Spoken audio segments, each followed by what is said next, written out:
Hello everyone, this is Kavita. Welcome back to new video. आज की video में हम स्टडी करेंगे objective concept in accounting. So objective concept का क्या मतलब होता है इन अकाउंटिंग में, that we will see. So the unbiased and verifiable state of the financial statement produced by the company is known as objective concept. So इसको और easy way में समझते हैं। सो अब फाइनेंशियल स्टेटमेंट का मतलब क्या है? जो भी फाइनेंशियल इन्फॉर्मेशन हम यहाँ पे प्रोड्यूस कर रहे हैं, कंपनी जो प्रोड्यूस कर रही है, वो कैसा होना चाहिए? वो अनबायस्ड एंड वेरिफिकेबल होना चाहिए। अनबायस्ड मीन्स यहाँ पे कोई भी फेवरेटिज्म नहीं होना चाहिए, और जो भी आप इंफॉर्मेशन गैदर कर रहे हो वहाँ पे वो वेरीफाइड होना चाहिए। So let's see objective concept किस तरीके से कंपनी को डायरेक्ट करता है फाइनेंशियल स्टेटमेंट को प्रोड्यूस करने में, जो कि अनबायस्ड हो और वेरीफाइड भी हो। Let us understand this with one example.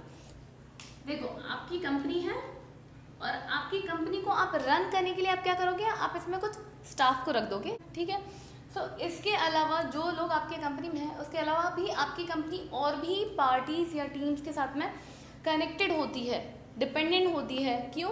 For example, आप कोई चीज़ प्रोड्यूस कर रहे हो तो आप कहीं ना कहीं से रॉ मटेरियल परचेस करोगे, तो जो जहाँ से भी आप रॉ मटेरियल परचेस कर रहे हो वो पार्टीज भी आपके कंपनीज में डिपेंडेंट है, ठीक है।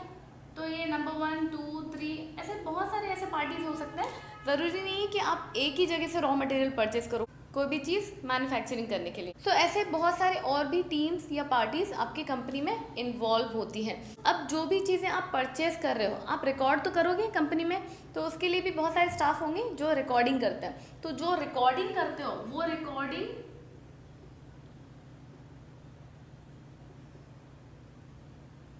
रिकॉर्डिंग को बोला जाता है ट्रांजैक्शंस।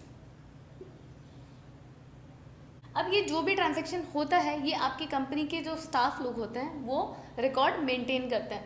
आप पर्सनल लेवल पे हर ट्रांजैक्शन को जाके चेक नहीं कर सकते हो। आप अब क्या करोगे?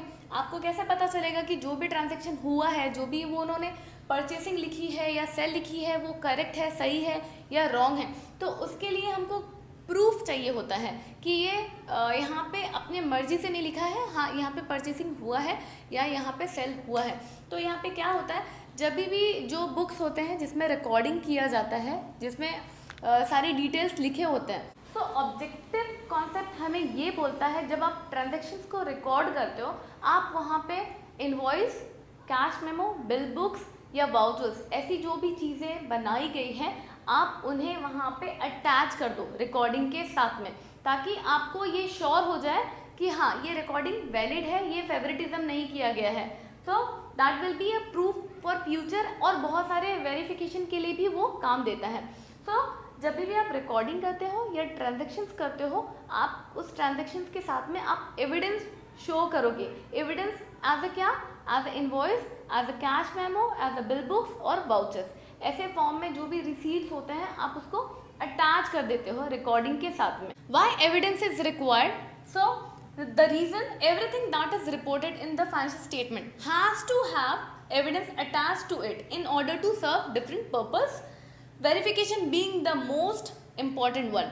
Means ऑब्जेक्टिव कॉन्सेप्ट आपको यही बताता है, जो भी फाइनेंशियल स्टेटमेंट कंपनी प्रोड्यूस करती है, बनाती है, that should be unbiased and verified, and that you can do only with the help of evidence attached to the transaction that are made in the company. I hope आपको समझ में आया होगा objective concept.